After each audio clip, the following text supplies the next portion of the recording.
Então abra sua Bíblia, por favor, em Mateus capítulo 13. E eu vou ler com você particularmente as duas últimas parábolas, não na ordem que Mateus traz, mas na ordem que eu estou utilizando, pelo significado das parábolas que são semelhantes, em duplas. E por isso Mateus 13 nós vamos ler de maneira muito especialmente hoje, o versículo 45 em diante até o versículo o versículo 44 até o versículo 46. São 3 versículos apenas. Então você está aí com a palavra diante de você, vamos ler juntos, você, por favor, acompanhe. Diz assim, Jesus falando aos seus discípulos: o reino dos céus é semelhante a um tesouro oculto no campo, o qual certo homem, tendo-o achado, escondeu. E transbordante de alegria, vai, vende tudo o que tem e compra aquele campo. Jesus continua contando uma segunda parábola. O reino dos céus, verso 45, é também semelhante a um homem, a um comerciante, que negocia e procura boas pérolas. E tendo achado uma pérola de grande valor, vende tudo o que possui e a compra.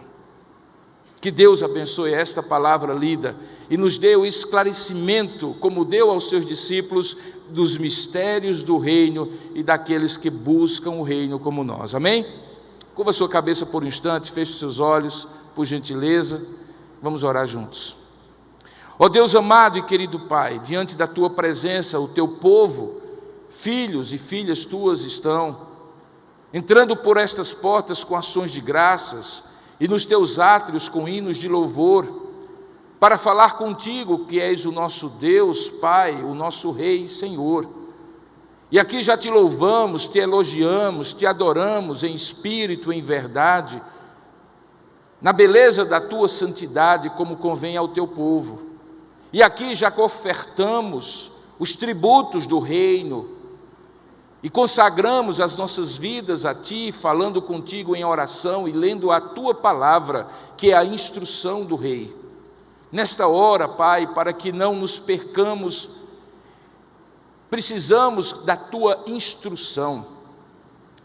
Portanto, Senhor, nós somos aqui súditos Teus, que estamos diante do trono do Senhor, nos achegando para buscar socorro em tempo oportuno.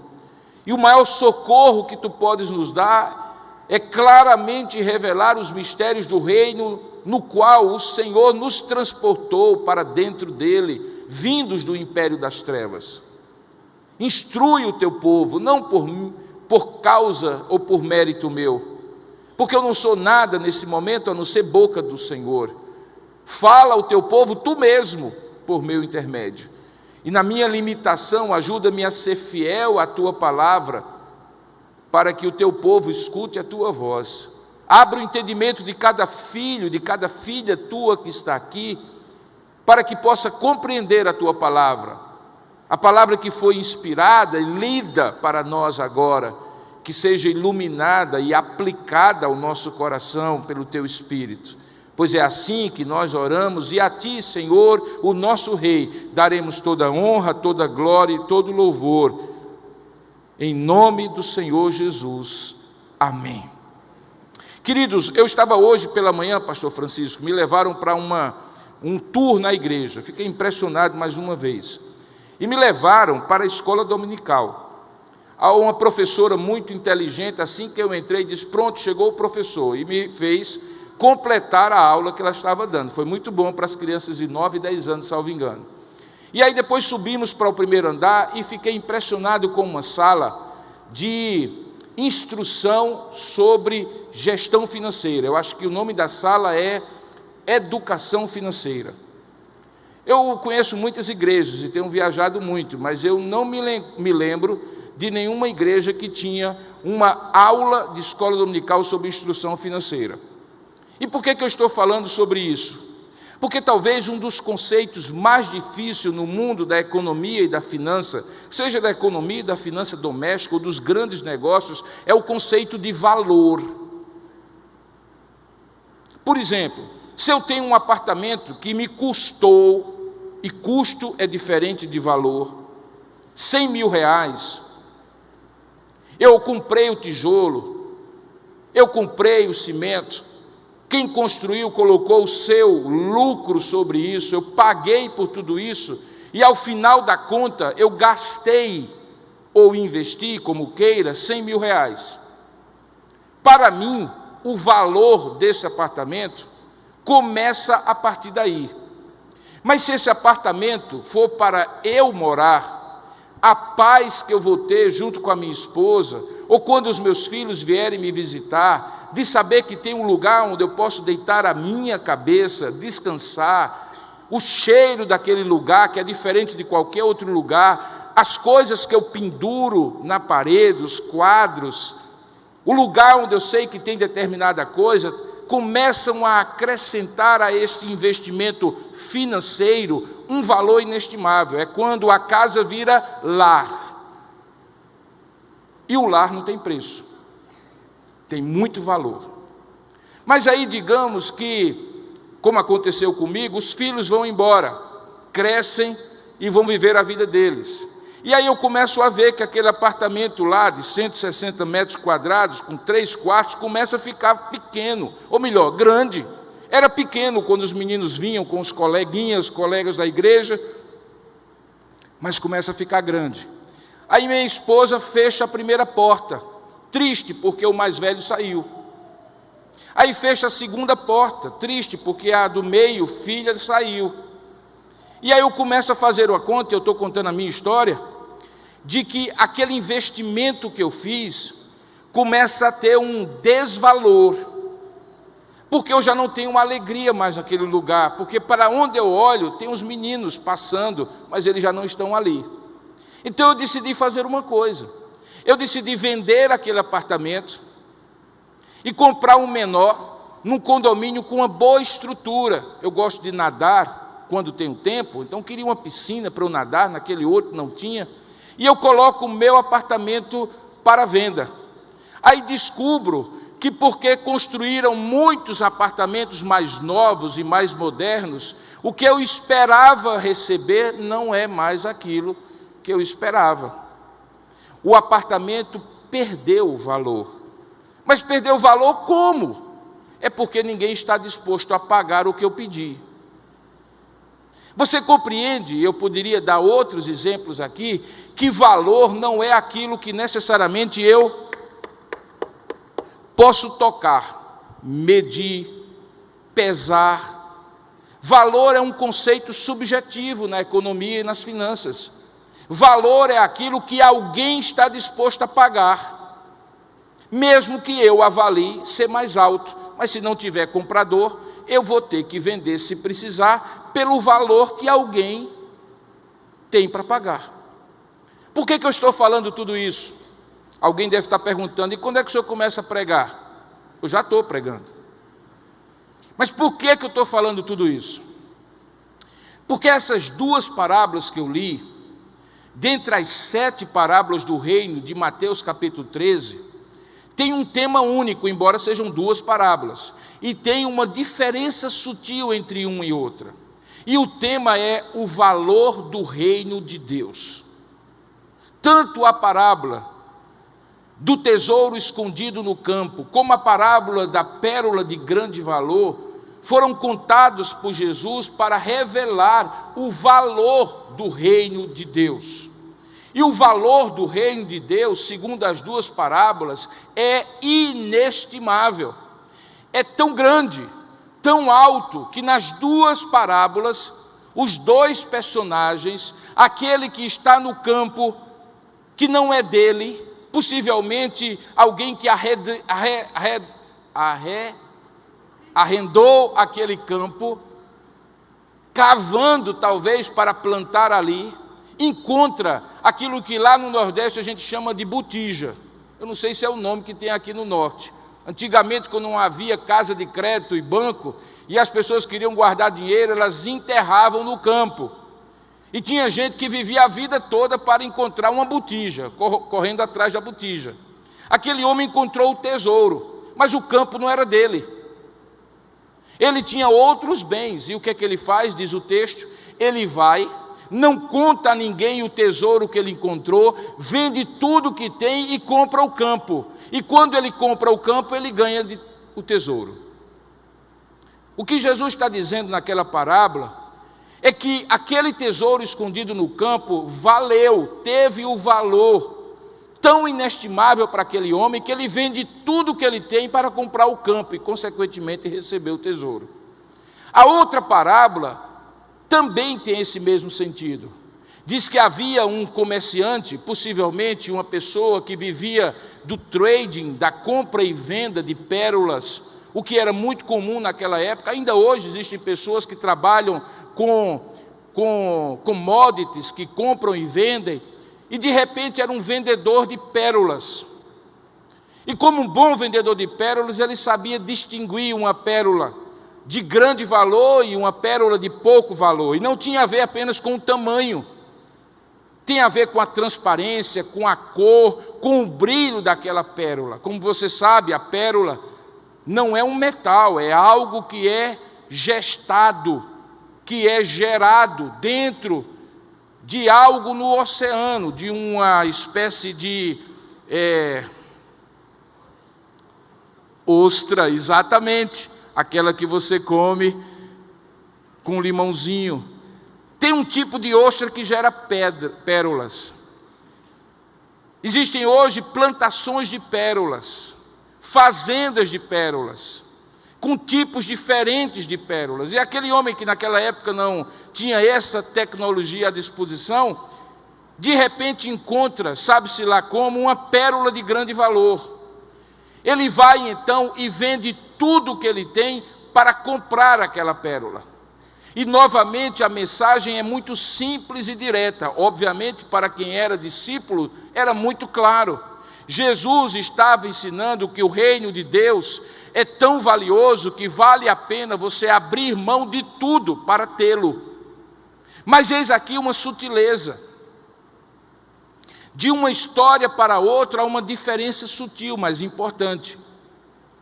Na primeira parábola, o homem que estava cavando no seu terreno, no seu campo que estava arrendado para ele, não estava buscando uma botija, ele encontrou casualmente. No segundo caso, o homem que buscava, comercializava, comprava e vendia pérolas, ele estava em busca, por força do seu trabalho, de uma pérola que enfim lhe desse um lucro muito grande. Então a diferença é que o valor do reino, em ambos os casos, é tão inestimável, tão grande, tão maravilhoso, que vale a pena, tanto para um como para o outro, vender tudo para ter. Seja a pérola de grande valor, seja o tesouro escondido no chão, no terreno daquele campo. Mas a diferença é que um procurava, e o outro achou supostamente por acaso, achou sem procurar. O que há de comum é que ambos venderam tudo para ter a pérola e o tesouro. E esta é a ênfase de Jesus, que vale tudo para ter o reino de Deus. Que ele é de extremo e inestimável valor, porque ele é especial, como uma pérola de grande valor e um tesouro escondido no chão. Aquelas duas histórias caiu no coração dos seus discípulos num momento muito importante, porque Mateus capítulo 12 em diante, justamente ali quando tem o divisor de águas do texto de Mateus, é o período em que Jesus começa a separar mais tempo para os seus discípulos. É um tempo estratégico. No primeiro ano, chamado ano inaugural do ministério de Jesus, ele estava sempre rodeado de grandes multidões, ele proferia os seus discursos, realizava os seus milagres, sinais e prodígios para todos. Mas a partir do momento que ele escolhe os seus discípulos, no capítulo 10, e começa a instruí-los, ele está começando a fazer uma transição para que aqueles homens, alguns dos quais tinham deixado tudo, como Pedro, Tiago, João e André, que eram pescadores, e que quando Jesus passou pela margem do mar da Galileia e os chamou, diz o texto que eles deixaram tudo e imediatamente o seguiram, aqueles homens começam a ser preparados por Jesus para uma outra etapa. Eles seriam os sucessores de Jesus quando Jesus fosse assunto aos céus, para que a obra de Deus e do reino continuassem. Então Jesus começa ali um programa de treinamento, de capacitação para os futuros líderes do seu reino, os seus apóstolos. Essa parábola vem mesmo a calhar, porque alguns daqueles homens serão nos próximos dias, meses e anos, levados a se questionar se tinham feito a melhor opção. Na verdade, Jesus os advertiu, dizendo exatamente isso, que a escolha por segui-lo como rei e fazer parte do reino, do ponto de vista material, não era um bom negócio. Ele chegou a advertir, dizendo assim: olha, as aves dos céus têm os seus ninhos, os animais têm os seus covis, mas o Filho do Homem não tem nem mesmo onde assentar a cabeça. Ele advertiu aos seus discípulos que eles teriam que abrir mão até mesmo dos seus relacionamentos mais significativos para priorizar a Ele como Rei e Senhor, a ponto dele dizer que quem amar a pai, mãe ou aos seus irmãos mais do que a mim, não é digno de mim. Jesus começa a dizer assim: existe um custo no discipulado. Existe um valor inestimável nessa carreira de ser discípulo de Jesus e agente do reino, mas existe um custo, porque não existe lucro sem investimento. E se você quer valorizar algo a um ponto que seja de inestimável valor, algumas coisas você tem que abrir mão para poder ter a pérola de grande valor, para poder ter o tesouro escondido no campo. E é exatamente isso que acontece. Ambos vendem tudo o que têm, para quando eles terem a condição de comprar a pérola e comprar o campo. Eu não sei você, mas vender o que sobra é relativamente fácil. Você tem 2 carros? Já faz 7 anos que eu não tenho um carro. Os filhos foram saindo de casa e eu descobri que andar de Uber é mais barato. E quando eu preciso ficar mais tempo com o carro, alugar também. Então eu coloquei na planilha e disse assim: eu não preciso. Eu tinha 2 carros, um para minha esposa, os meninos eram pequenos, levavam para cima e para baixo. E então nós vendemos o primeiro e descobrimos que economizamos bastante. E aí eu vendi o segundo. Para mim, vender o primeiro foi relativamente fácil, eu tinha outro. Mas quando eu resolvi vender o segundo carro, eu descobri que eu estava fazendo uma aposta arriscada, porque poderia ser que o cenário econômico mudasse e eu teria um prejuízo. Quando Jesus disse que aquele homem vendeu, ele não disse que ele vendeu o que sobrou, o que era supérfluo, o que estava sobrando, o que ele tinha 2 ou 3 do mesmo tipo. Diz o texto que ele vendeu tudo. É como se Jesus estivesse com aquela parábola relembrando aos seus discípulos aquilo que ele já havia dito, que aquele que quiser vir após mim, primeiro precisa negar-se a si mesmo. O texto lá diz que aquela abnegação não é vender o que sobra, é oferecer o tudo, até a si próprio. Abnegar-se é negar a tudo que você tem, a tudo que você é e conseguiu, em função de outra coisa. E Jesus diz que em função dele, quem quiser segui-lo, negue-se a si mesmo. Essa parábola ilustra isso, ilustra o valor e o sacrifício que alguém faz para obter aquele valor. Só que nesse caso aqui, o sacrifício não espelha apenas o que os discípulos do rei fazem para ele. Na verdade, os discípulos do rei, quando vendem tudo o que têm para ter a pérola de grande valor ou o tesouro escondido no campo, quando eles abrem mão e negam a si mesmos para seguir a Jesus, eles estão reagindo a algo que já foi feito pelo rei. Foi o rei que em primeiro lugar vendeu tudo o que tinha. Foi o rei que em primeiro lugar abriu mão de tudo o que tinha, Paulo coloca isso em Filipenses capítulo 2, que eu convido você a acompanhar a leitura, quando Paulo descreve o que foi que o rei fez pelos seus súditos, e que por isso faz os seus súditos disponíveis, capazes, dispostos a fazer isso. Capítulo 2, verso 5 de Filipenses diz: tende em vós o mesmo sentimento que houve também em Cristo Jesus. Vocês, agentes do rei, sejam como o vosso rei, pois ele, subsistindo em forma de Deus, não julgou como usurpação o ser igual a Deus. Veja o que ele fez no verso 7, ele diz: antes a si mesmo se esvaziou, assumindo a forma de servo, tornando-se em semelhança de homens, e reconhecido em figura humana, a si mesmo se humilhou, tornando-se obediente até a morte, e morte de cruz. O rei não exige dos seus súditos nada mais nem nada menos do que ele mesmo esteve disposto a fazer. Ele é o paradigma, ele é o modelo. Não há nada, meu querido irmão, minha querida irmã, que você negue que Jesus não tenha negado mais antes do que você. Não tem nada que você abra mão que Jesus não tenha aberto mão antes de você.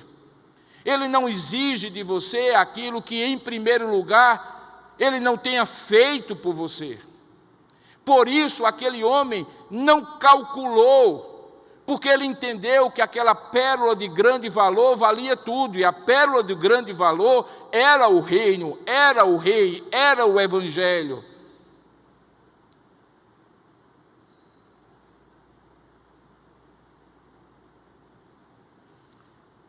O foco dessa mensagem certamente é sobre aquilo que o rei diz para nós que nós devemos abrir mão para ter e usufruir do reino. Mas antes de dizer isso, eu preciso dizer para você que se em algum momento, assim como certamente passou pela cabeça dos discípulos, que o custo era muito alto, eu preciso dizer a você que o custo mais alto já foi pago pelo rei. Foi ele que abriu mão em sua função, foi ele que tomou a iniciativa, foi ele que deixou o céu, foi ele que se tornou servo, foi ele que se esvaziou a si mesmo, foi ele que se humilhou, foi ele que lhe buscou, foi ele que habitou nesse planeta, foi ele que se encarnou, foi ele que se limitou, foi ele que teve fome, ele teve sede, ele se cansou, ele foi humilhado, foi vituperado, foi escorraçado dos altos escalões do sacerdócio judaico, e teve que buscar prostitutas e publicanos como seus discípulos, coletores de impostos e pescadores, porque os ricos e poderosos não viram nele valor nenhum. Não existe custo alto para quem é agente do rei, porque o rei pagou o custo maior. Não existe valor maior em qualquer coisa que você faça e tenha que abrir mão para ter o reino, do que aquele que Jesus já abriu mão por você para lhe salvar e lhe transportar do império das trevas para o reino do Filho do seu amor. Retribuir é o nome deste ato. Reagir é o nome desta ação. Devolver é o nome desse gesto. Dar a Deus de volta aquilo que Ele mesmo comprou quando deu o seu único filho, para que todo aquele que nele crê não pereça, mas tenha a vida eterna. Não é você que faz, é você que reage. A pérola de grande valor já estava lá, e quer você tivesse buscado ou não como homem no campo, quando você vê a glória do reino, o amor do rei, o sacrifício que ele esteve disposto a fazer por você, não existe nada na terra, não existe nada no céu, não existe nada no seu passado, não existe nada no seu futuro que valha tanto que você diga não ao rei. Tudo perde valor, tudo perde o sentido. O apóstolo Paulo, um dos homens mais sábios da antiguidade, O homem que foi criado aos pés de Gamaliel entendeu isso. E em dado momento, quando ele faz a sua apresentação nessa mesma epístola aos Filipenses, no capítulo 3, em que ele teve que defender o seu ministério, ele disse algo muito importante. No versículo 4 do capítulo 3 de Filipenses, para ilustrar o valor daquilo que ele havia assumido como apóstolo de Jesus, ele diz assim: bem que eu poderia confiar também na carne. Versículo 4 do capítulo 3 de Filipenses. Pois se qualquer outro pensa que pode confiar na carne, eu ainda mais. Eu fui circuncidado, dizia Paulo, no 8º dia. Eu era da linhagem de Israel, da tribo de Benjamim. Eu era hebreu de hebreus. Quanto à lei, eu era fariseu. Quanto ao zelo, eu era tão zeloso que eu era perseguidor da igreja. E quanto à justiça que há na lei, eu era irrepreensível. Mas veja o que Jesus fez na vida de Paulo e que Paulo confessa a partir do verso 7. Ele diz assim: mas o que para mim era lucro, eu considerei por perda, por prejuízo, por causa de Cristo. Sim, deveras, dizia ele, eu considero tudo como perda, por causa da sublimidade do conhecimento de Jesus Cristo, meu Senhor, por amor do qual eu perdi todas as coisas e as considero como refúgio, por amor a Cristo e para ganhar a Cristo.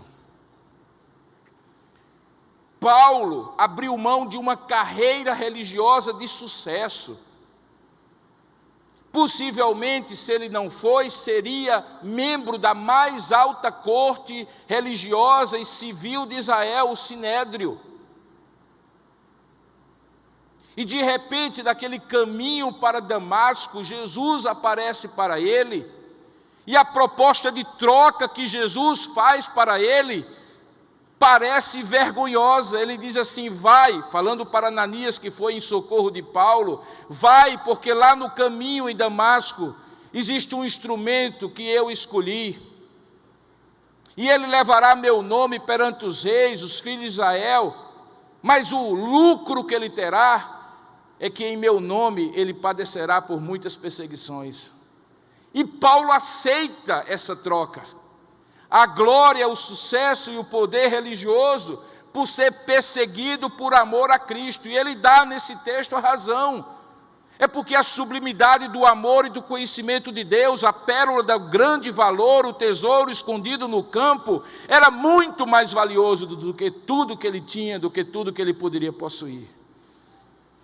Ah, queridos, nós vivemos num mundo que é mensurado pelo que temos, pela posição que temos, pelo poder que obtemos, pela influência que temos.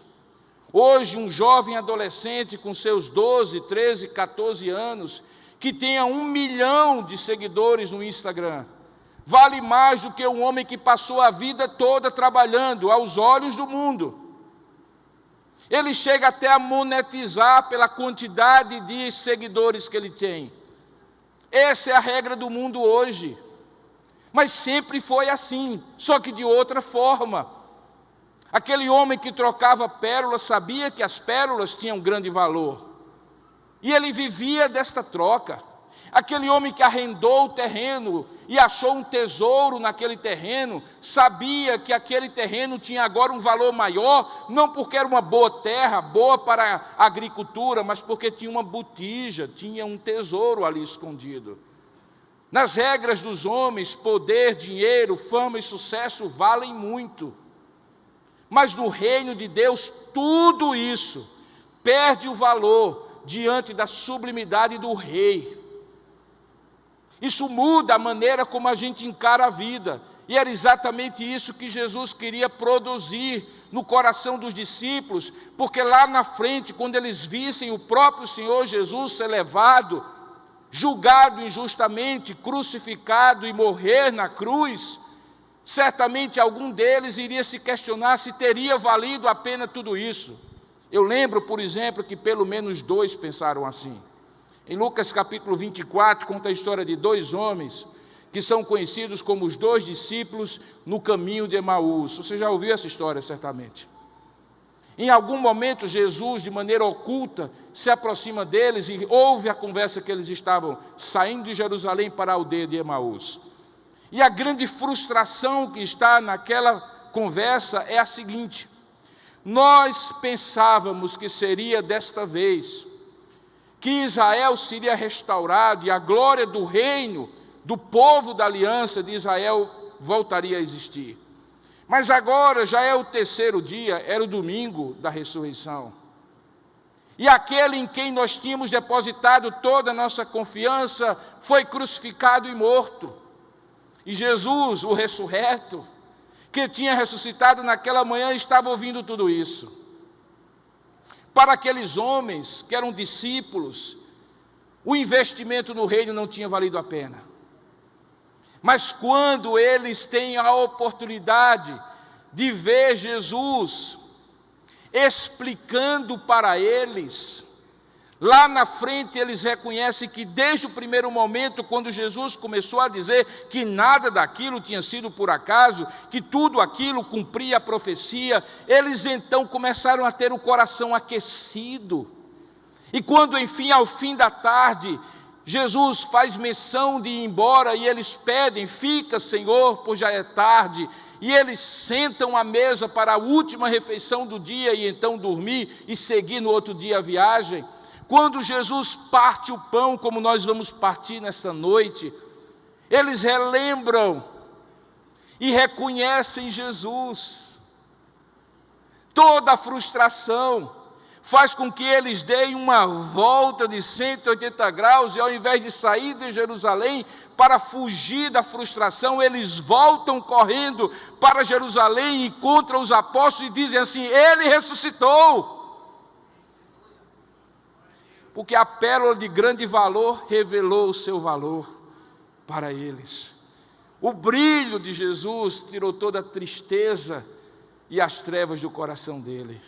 Quantas vezes, irmãos, nós somos assolados pela matemática materialista, humana, de que servir a Jesus é um prejuízo, de que nós abrimos mão de muitas coisas, renunciamos a muitas coisas para seguir a Jesus. É justamente para nós, assim como foi para aqueles discípulos, que Jesus conta essas duas parábolas e diz assim: não, este evangelho, este reino, esta salvação é uma pérola de grande valor, é um tesouro escondido, e quando você encontrar todas as outras coisas, vale a pena você vender para tê-la. Obviamente que nessa linguagem figurada, Jesus não estava falando de vender tudo para segui-lo, a não ser que você seja o jovem rico. O jovem rico precisou vender tudo. Sabe por quê? Porque a pérola de grande valor para aquele jovem rico era a riqueza dele. E eis aqui a terceira lição desse pequeno texto: é que aquilo que vale mais para você, provavelmente, é aquilo que você terá mais dificuldade de abrir mão para seguir ao rei. Os ídolos do coração, as coisas que você estima, e que se Jesus chegasse hoje e dissesse assim: eu quero, você diria: tem certeza, Senhor? Falando sério, é isso mesmo? Dá para trocar por outras coisas? Mas a história da fé cristã é a história de homens que abriram mão de tudo. Eu me lembro, por exemplo, de um deles. Há 200 anos, dois jovens na Escócia, filhos de um casal de crentes, estavam em vias de sair de casa para seguir a sua vida. Um deles chamou o pai e disse que gostaria de ser um homem de negócio. E ele foi para uma outra cidade, saindo da Escócia para a Inglaterra, e começou a comercializar. Depois, no final da sua vida, ele atravessou o Atlântico e acabou fazendo toda a sua vida empresarial do outro lado do Atlântico, e veio a falecer. O nome dele era John. Mas havia um outro irmão que no mesmo momento e época da vida chegou para os seus pais e disse assim: eu quero ser missionário. Ora, irmãos, eu não sei hoje, mas qualquer filho ou filha sua, mesmo você sendo crente, no mundo difícil em que nós vivemos, vier a dizer a você: pai, mãe, eu não quero ser médico, eu não quero ser advogado, eu não quero fazer concurso público, eu não quero ser um grande empresário, eu quero ser missionário, talvez você torça o nariz. Vamos e convenhamos. Todo pai, toda mãe se preocupa com o futuro do filho. Naquela época ainda mais, porque ele decidiu ser missionário na África. E ele saiu de casa. O irmão foi ser rico e ele foi ser missionário.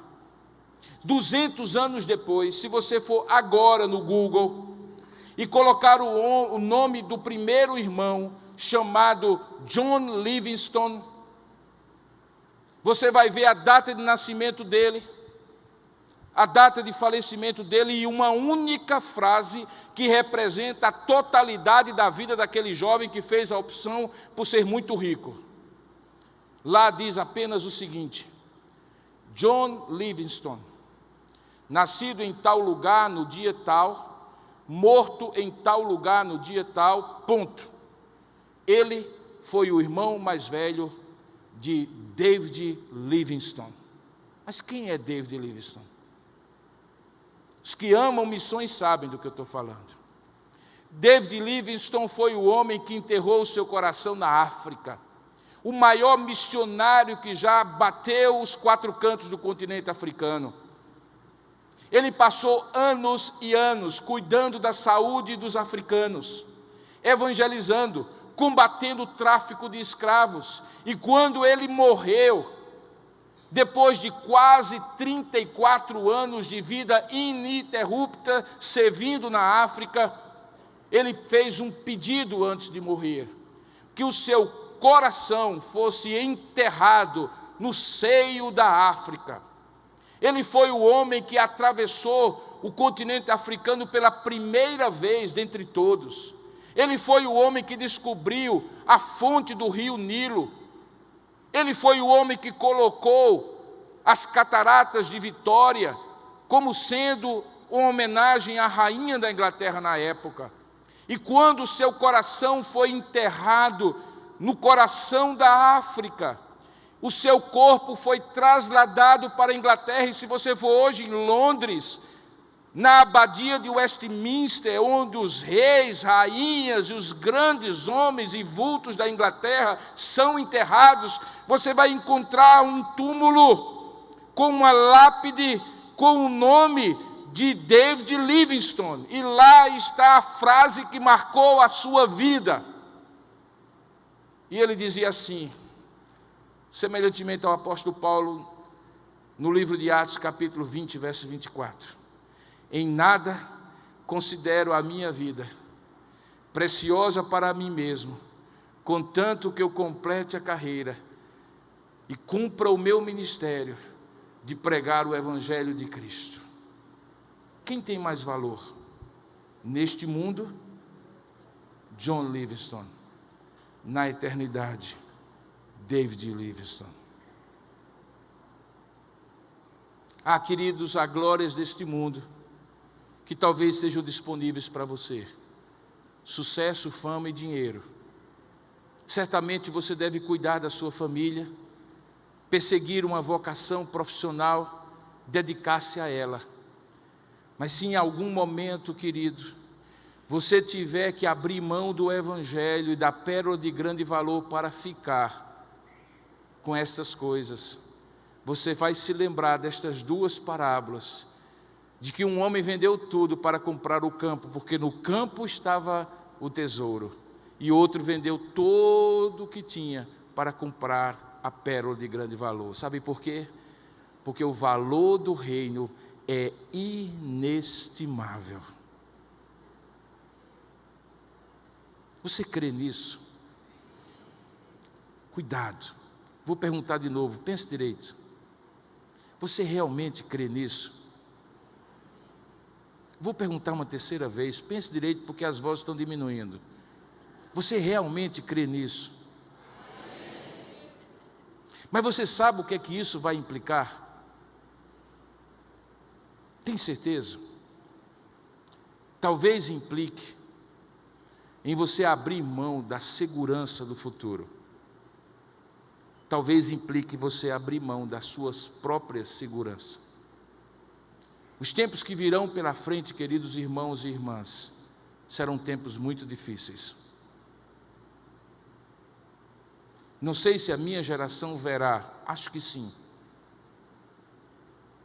Ontem à noite nós tivemos o espetáculo mais dantesco que esse país já viu.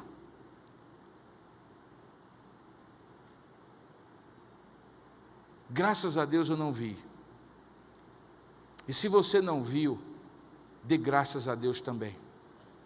Mas hoje, nos órgãos de informação e na internet, aquele espetáculo de uma cantora que há 40 anos, com todo respeito, uma velha que deveria estar em casa cuidando dos filhos e dos netos como toda senhora respeitável, desnudou-se no palco em Copacabana, e ao som das músicas mais terríveis do ponto de vista moral, que expressam a degradação e a depravação total, viu pessoas desnudarem-se diante dela, e ela proferir tantos palavrões que a tradutora da transmissão ao vivo, da rede de televisão que tem sido sistematicamente usada para alimentar os porões mais degradantes da alma do pecador, particularmente nesse país, a ponto da tradutora ter que inventar termos. Eu estava lendo hoje durante o dia a internet, porque era impublicável, intraduzível, intransmissível, por rede aberta de televisão, que aquela mulher proferiu ontem. Mas em todo o mundo, aquele show está sendo chamado como um marco histórico da liberdade, como o maior espetáculo artístico que já aconteceu no Brasil. E milhares, na verdade, quase 2 milhões de pessoas presenciaram isso nas areias de Copacabana, e viram nas páginas da internet, na transmissão ao vivo da Globo. Aquilo que se viu ontem no Brasil é o que se verá cada vez mais de modo frequente no mundo. Uma inversão completa de valores e de princípios. Os tempos são maus, queridos.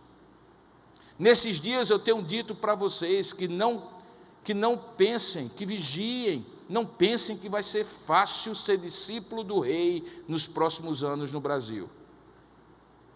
Não pense que será tão simples, porque talvez esta igreja e outras igrejas enfrentarão lutas terríveis para se preservarem fiéis ao Evangelho e terem a liberdade de pregar o Evangelho.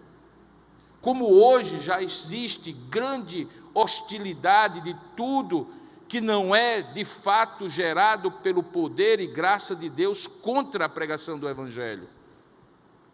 Os tempos serão difíceis, e pode acreditar, haverá um tempo que você dirá: será que valeu a pena?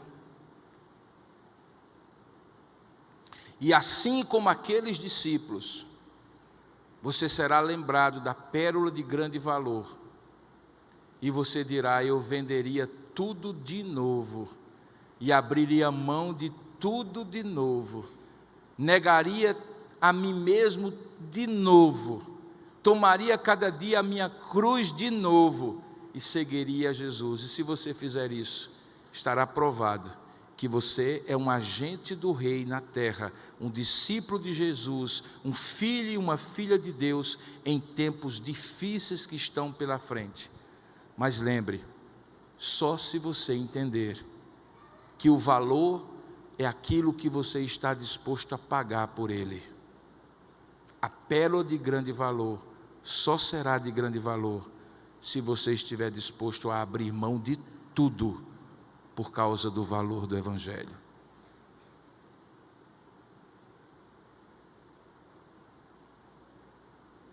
Eu gostaria de orar com você, mas eu gostaria de orar particularmente pelos mais jovens. Eu gostaria que todas as pessoas que têm mais de 20 anos aqui, menos de 20 anos, desculpe, se colocassem de pé. Todas as pessoas que têm menos de 20 anos se colocassem de pé aqui. Pastor Francisco, sua igreja é uma bênção. A igreja que os irmãos deu para cuidar é uma bênção. Mas porque eu convivo todos os dias com adolescentes e jovens criados na igreja, que quando precisam sair de casa para ir para uma universidade, se não estiverem fortemente firmados na fé, perdem a fé facilmente, porque o massacre que diz para eles que não vale a pena a pérola de grande valor é enorme. E eu gostaria de convidar a igreja agora a interceder comigo por esses jovens. Se os tempos forem difíceis nos próximos anos, eles serão os maiores atingidos. Então eu gostaria que você que está ao redor desses jovens, desses adolescentes, também se colocasse de pé e pudesse abraçar ou colocar as mãos sobre esses jovens e adolescentes. E nós vamos levantar um clamor por essa geração, que aqui é chamada de geração futuro, mas que já é presente. Se você é mãe, é pai, é pastor, é presbítero dessa igreja, nós temos que interceder por esses jovens e adolescentes. Ore por você, meu irmão, se você é pai ou mãe. Ore por você, minha irmã, se você é a avó, tia desses jovens, se você vê-los aqui na igreja. Vamos orar por eles. Eles precisam conhecer a pérola de grande valor. Ó Deus amado e querido Pai, nós levantamos o clamor do Teu povo, que faz parte da agência do reino aqui na Igreja Presbiteriana de Manaus. Nós levantamos a Ti um clamor por esses jovens e adolescentes. Nós pedimos, ó Pai, que Tu tenhas misericórdia dessa geração, Pai. Assim como tens tido da nossa geração, que tem nos preservado apesar de quem nós somos, das nossas lutas e dificuldades. Tem mantido a nossa fé e tem nos dado uma igreja para congregar, um povo para chamar de meu, uma palavra para nos guiar, um culto para Te adorar. Ó Deus, essa geração, Senhor, que nasceu digital, que vive no mundo digital, muitas vezes mais tempo do que no mundo presencial, ela chama a atenção do Teu inimigo, Senhor, que também é o nosso inimigo, e é sobre ela, sobre esses meninos e meninas, garotos e garotas, jovens do Senhor, que estão aqui nesta noite, que as mais astutas ciladas do maligno, os ataques mais insidiosos e cruéis estão sendo lançados. São eles que, mesmo estando aqui, começam a ser bombardeados por conceitos que relativizam a Tua palavra, que tentam assolar as suas mentes para que não creiam mais em Ti, que não considerem mais a família como Tu criaste, como sendo a única família que de fato Tu criaste, Pai. Que têm sido levados a falsos deuses e falsos ídolos, a uma busca desenfreada por fama e sucesso, por dinheiro e realização pessoal.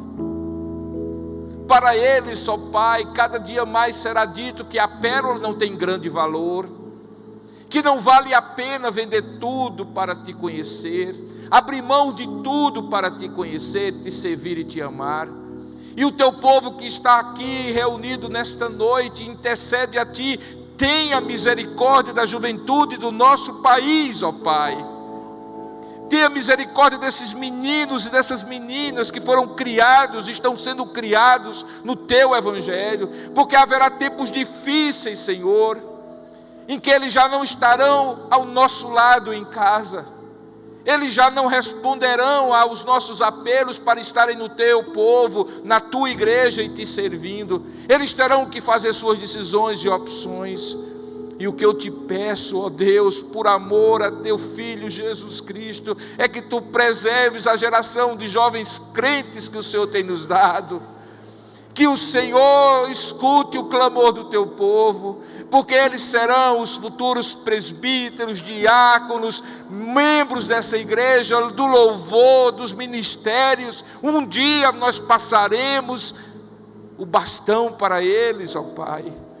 Que eles tenham mãos firmes, olhar em Jesus como autor e consumador da fé e como a pérola de grande valor e o tesouro escondido no campo, Pai. Sê com eles e com suas famílias, sê com essa igreja para abençoá-los e terminar e concluir e completar o trabalho que as famílias fazem em casa. Oramos pelos que são ainda menores, ó Pai, aqueles que são crianças e adolescentes ainda, aqueles que eu vi na escola dominical desta igreja hoje pela manhã, tão compenetrados na Tua palavra, tão servos do Senhor, tão bem comportados e instruídos na Tua palavra, mas que daqui a pouco estarão sendo também assolados pela pregação de que a pérola não tem grande valor. Tenha misericórdia dessa igreja, toma o teu servo Francisco, os pastores dessa igreja, os presbíteros dessa igreja, os líderes dessa igreja, para que eles olhem para essa juventude com um olhar ainda mais especial e as ensine. A pérola de grande valor vale tudo. O tesouro escondido no campo vale tudo. E que para eles fique claro que esse tesouro e essa pérola é o teu Filho Jesus, o Rei. É o reino que nós devemos buscar acima de tudo e em primeiro lugar, para que todas as demais coisas sejam acrescentadas. Oramos assim em nome e para a glória do nosso Senhor e do nosso Salvador Jesus Cristo. Amém e amém. Deus abençoe você, meu irmão.